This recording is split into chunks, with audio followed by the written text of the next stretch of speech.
விஜயகாந்துடைய பிறந்த நாளில் விஜய் வந்து அந்த மாநாட்டை நடத்துவது அவருக்கு ஒரு மரியாதை, அவருக்கு ஒரு நன்றி கடன்ற முறையில் அதை அவர் ஃபிக்ஸ் பண்ணியிருக்காரு.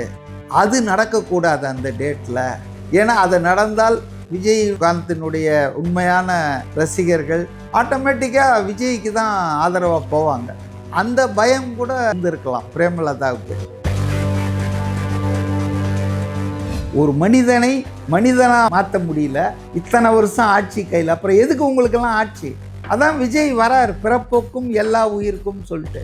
அவருக்கு ஒரு வாய்ப்பு, நான் அவர் செஞ்சிருவார், நான் முடிச்சிருவாருலாம் சொல்ல.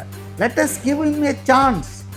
மீண்டும் எடப்பாடியை முதல்வராக அவரை விட, மீண்டும் ஸ்டாலினே முதல்வராக வர்றதை விட விஜய் மாதிரி ஒரு இளைஞர் முதல்வராக வர்றது, லெட் அஸ் ட்ரை, அட்டம் பண்ணுவோமே, ஒன்றும் பிரச்சனை இல்லையா.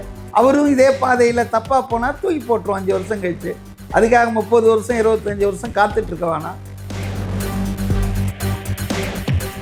நடுநிலை எப்படின்னு சொல்லிட்டு இருக்கக்கூடிய நாளேடுகள், தொலைக்காட்சி ஊடகங்கள் என்ன விவாதங்கள் வைக்கிறாங்க. இப்போ கவின் கொலை வழக்கு இருக்குது, அதை பற்றி விவாதம் பண்ண மாட்டாங்க. அதுக்கு பதிலாக என்ன பண்ணுவாங்கன்னு சொன்னால் ஓபிஎஸ் திமுகவில் சேர்ந்தால் எடப்பாடிக்கு என்ன பாதிப்பு, ரொம்ப முக்கிய பிரச்சனை இல்லையா. கவின் அந்த கொலை திருநெல்வேலி தூத்துக்குடி மாவட்டம்ன்றாங்க. இப்போ அந்த கொலையில் பாருங்கள், கனிமொழி ட்விட் போடுறாங்க, சாதியை இந்த இதை நாங்கள் உடைப்போம். எப்போ உடைப்பீங்க? 1967 இன்னி வரைக்கும் 25 வருஷம் ஆட்சி பண்ணிட்டீங்க. அவங்க 30 வருஷம் ஆட்சி பண்ணிட்டாங்க அதிமுக. ஆனால் இது தொடர்ந்துட்டு தானே இருக்கு. இன்னும் 100 வருஷம் ஆட்சி கழிச்சாலும் கனிமொழி இப்படி தான் சொல்லுவாங்க, உடைப்போம் தடுப்போம் சொல்லிட்டு. இன்னைக்கு தமிழ்நாட்டில் தான் இந்தியாவிலேயே ஜாதியின் பெயரால் ஆணவ கொலைகள் வன்மங்கள் நடக்கிறதுல முதல் இடத்துல இருக்குங்க. நம்ம இதுக்காக தலகுனிய வேணாம், வெக்கப்பட வேணாம். ஆனால் நாங்கள் பெரியார் வழியில் நடக்கிறோம், வி ஆர் திராவிடியன்ஸ். என்ன மண்ணாங்கட்டி.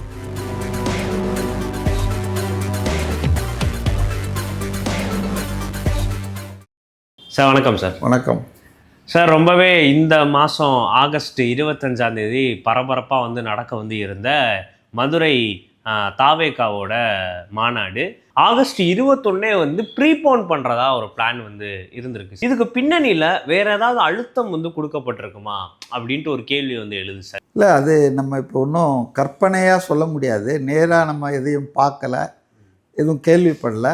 ஆனால் காவல்துறை என்பது எப்போவுமே தமிழ்நாட்டில் ஆளுங்கட்சிகளுக்கு ஆதரவாகவும் ஆளுங்கட்சி எதிர்கட்சிகளுக்கு எதிராகவும் தொந்தரவு கொடுக்குற மாதிரி, தடையை உருவாக்குற மாதிரி தான் செயல்படுவாங்க. இது விஜய்னு இல்லை, எல்லா எதிர்கட்சிகளுக்குமே இதுதான் நிலைமை காவல்துறையை பொறுத்தவரையில்.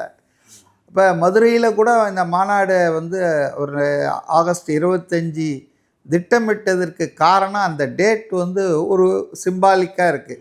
அதாவது கேப்டன் விஜயகாந்தினுடைய பிறந்த நாள், அது இல்லாமல் திரு விஜய் அவர்களுடைய வெள்ளி விழா திருமண நாள் அப்படின்றதால தான் அந்த டேட்டை ஃபிக்ஸ் பண்ணாங்க. பீயிங் ஏ ஒர்க்கிங் டே.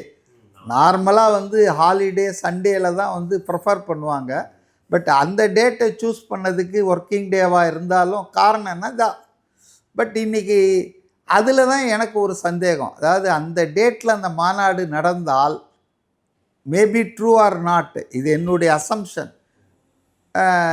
அதுவும் எப்போன்னா, பிரேமலதா விஜயகாந்த் மு.க. ஸ்டாலின் அவர்களை போய் அவர் வீட்டில் நலம் விசாரிச்சுட்டு அதுக்குள்ளே அரசியல் நிறைய இருக்குது, நம்ம பின்னால் பேசுவோம். அதுக்கப்புறம் வந்த டெவலப்மெண்ட்டு தான் இந்த prime minister visit, Vinayagar Chaturthi, இதெல்லாம்.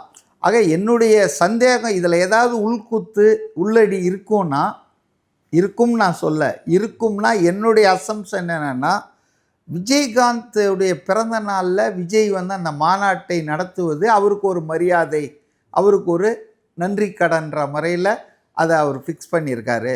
அது நடக்கக்கூடாது அந்த டேட்டில். ஏன்னா அது நடந்தால் விஜயகாந்தினுடைய உண்மையான ரசிகர்கள், ஃபாலோயர்ஸு ஆட்டோமேட்டிக்காக விஜய்க்கு தான் ஆதரவாக போவாங்க. விஜய்க்கே அந்த ஓட்டுக்கள் மாறும், ட்ரான்ஸ்ஃபர் ஆகும். அந்த பயம் கூட இவங்களுக்கு இருந்திருக்கலாம் பிரேமலதாவுக்கு. நடுநிலை எப்படின்னு சொல்லிட்டு இருக்கக்கூடிய நாளேடுகள், தொலைக்காட்சி ஊடகங்கள் என்ன விவாதங்கள் வைக்கிறாங்க. இப்போ கவின் கொலை வழக்கு இருக்குது, அதை பற்றி விவாதம் பண்ண மாட்டாங்க.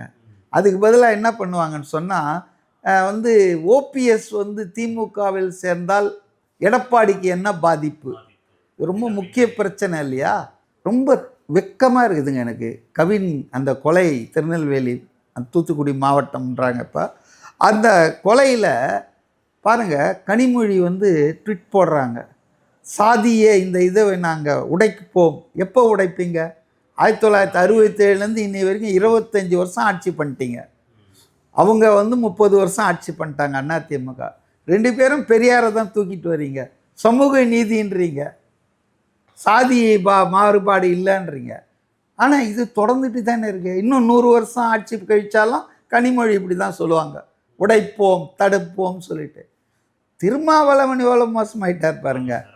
ஆணவ கொலைகளை தடுக்க சிறப்பு சட்டம் கொண்டு வரணும்னு எதிர்க்கட்சி தலைவராக இருந்தபோது ஸ்டாலின் கொடுத்த வாக்குறுதிங்க.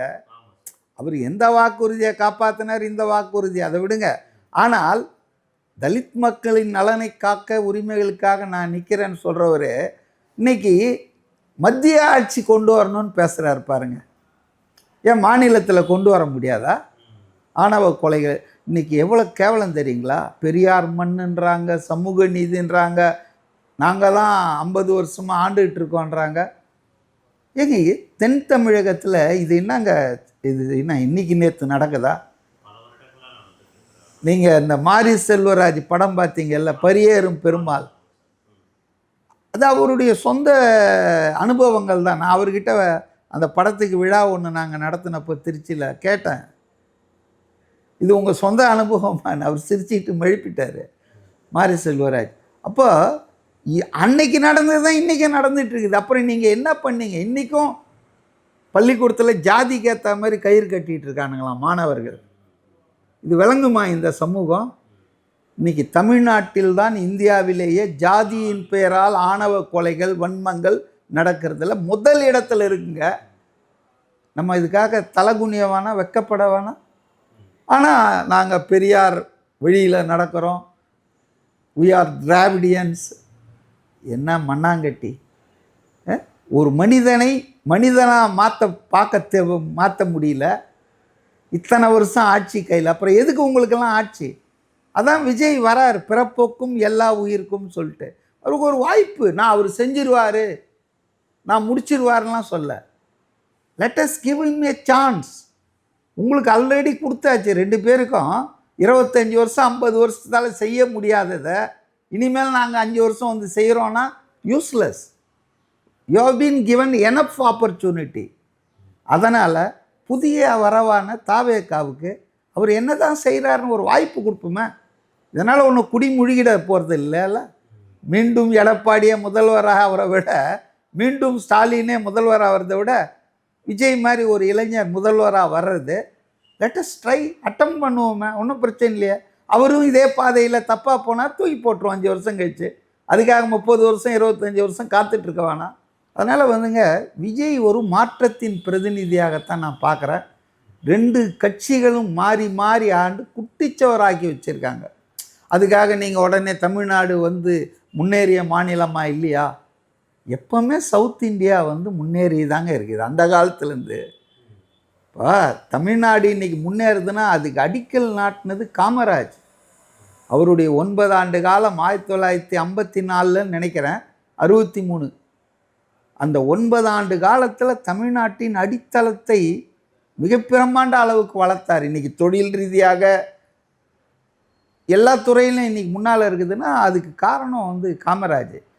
அதுக்கப்புறம் வந்தவங்க ஆட் பண்ணுறாங்க, ஆட் ஆன் மாதிரி. அதில் நான் இல்லைன்னு சொல்ல மாட்டேன். அதுக்கு தானே கவர்மெண்ட் நடத்துகிறீங்க, பாலம் கட்டு. ஆனால் அணைகள் கட்டியதில், இன்ஃப்ராஸ்ட்ரக்சர், ஆதாரமான இன்ஃப்ராஸ்ட்ரக்சர்களை இந்த மாநிலத்தில் உருவாக்குறதில் காமராஜர் காலத்தை மாதிரி எந்த முதலமைச்சரும் செய்யலைங்க.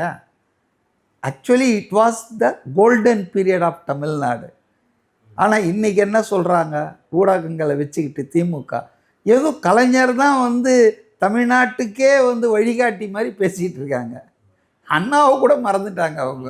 அச்சா, தமிழ்நாடுன்ற பேரை கொண்டு வந்தது அண்ணாதுரை தான், நான் மறுக்கலை. 67 ஆட்சிக்கு பிறகு அவர் முதலமைச்சர். ஆனால் தமிழ்நாடு காங்கிரஸ் கமிட்டின்னு எனக்கு தெரிஞ்சு பல ஆண்டு காலமாக, அதாவது இந்த பேர் மாற்றம் நடக்கிறதுக்கு 10-20 வருஷத்துக்கு முன்னாலேயே காங்கிரஸ் கட்சி அதனுடைய கமிட்டிக்கு என்ன பேர் வச்சுருந்தேம்மா? மெட்ராஸ் பிரசிடென்சி காங்கிரஸ் கமிட்டி இல்லை, டிஎன்சிசி, தமிழ்நாடு காங்கிரஸ் கமிட்டி தான். அதனால் இன்றைக்கி பார்த்தீங்கன்னா மீடியா மூலமாக உண்மைகள் எல்லாம் மறைக்கப்பட்டு பொய்யான விஷயங்கள் நடந்த காதெல்லாம் ஏதோ கருணாநிதி தான் வந்து இந்த தமிழ்நாட்டே கண்டுபிடிச்சாரு கொலம்பஸ் மாதிரின்னு சொன்னாலும் 10 வருஷம் கழித்து உதயநிதி மாதிரி ஆட்கள் சொன்னாலும் சொல்லுவாங்க. ஆக நம்ம உண்மையாக சொல்லணும். நல்லது நடந்திருக்கு, அதில் ஒன்றும் சந்தேகம் இல்லை. எல்லாரும் தான் எடப்பாடி ஆட்சியில் நல்லதே நடக்கலையா? அதாவது குணம் நாடி குற்றம் நாடி அவற்றுள் மிகை நாடி மிக்க கொளல். ஒரு மனுஷன் 100% அயோக்கியனாலாம் இருக்க மாட்டான்.